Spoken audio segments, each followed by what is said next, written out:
विजेचा तार घरावर पडून एका लहान मुलीचा दुर्दैवी मृत्यू झाला आहे। परभणी शहरातील धारोड परिसरातील गोल्डन फंक्शन हॉलच्या पाठीमागे वस्तीमधील एका घरावर अचानक विद्युत तार पडून घरात खेळणाऱ्या 5 वर्षीय लहान मुलीचा या विजेचा जबर धक्का लागून तिचा जागीच मृत्यू झाल्याची दुर्दैवी घटना आज 26 ऑगस्ट रोजी घडली आहे। त्यामुळे परिसरात हळहळ व्यक्त होत आहे।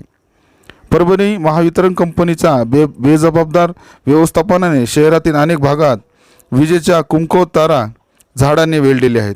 पावसाळ्यात वारा वावदानामुळे या धोकादायक विद्युत तारा तुटून नागरिकांच्या जीवितास धोका निर्माण होण्याची शक्यता नाकारण्यात येत नाही।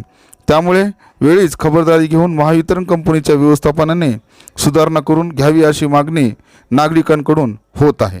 जबाबदार कोण तुम्हाला काय वाटतं? ते जबाबदार असणार ना, एमएससीबी जबाबदार राहील, बाकी कोण राहणार आहे? एमएससीबी शिवाय दुसरं कोणी जबाबदार नाही तर राहणार। आता लाईन गेली वारंवार जरी आमची लाईट चालली तरी एमएससीबी आमच्याकडे थरकून बघा ना। आम्ही जर फोन केला सर तर आम्हाला अरे तुऱ्या बोलायला तर येतो रे म्हणतात, जा म्हणतात, तुम्हाला काय करायचं करा म्हणतात। एमएससीबी मृत्यूचा जबाबदार राहणार आहे।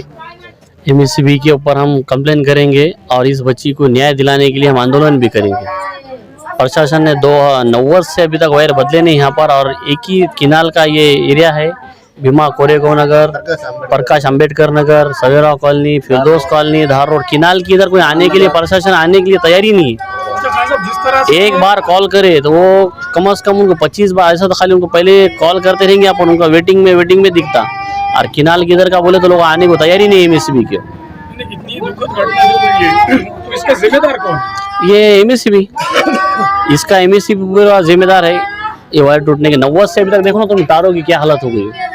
90 से अभी तक तार बदले नहीं। एक छोटी बच्ची 6 साल की, उसकी मृत्यु होगा। गरीब परिवार रोज मजदूरी करके खाने वाला खेत में, जो तो जैसे आर्थिक जो तो प्रशासन ने मदद करना नहीं तो हम कंप्लेन करेंगे। कल सुबह में बच्चे की होने के बाद, मौत होने के बाद मोर्चा निकालेंगे, आंदोलन करेंगे।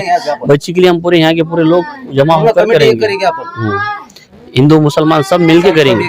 और ये किनाल के ऊपर हर जात का आदमी रहता। जी न्याय पाहिजे भैया। काय झाले होते सकाळी घटना? कशी आता आम्ही रानात गेलो होतो, रानातून आम्ही आता आलो, खेळू लागलं लेकरू, बाहेर खेळू लागलं। मग खेळता खेळता ते अचानकच तार पडला।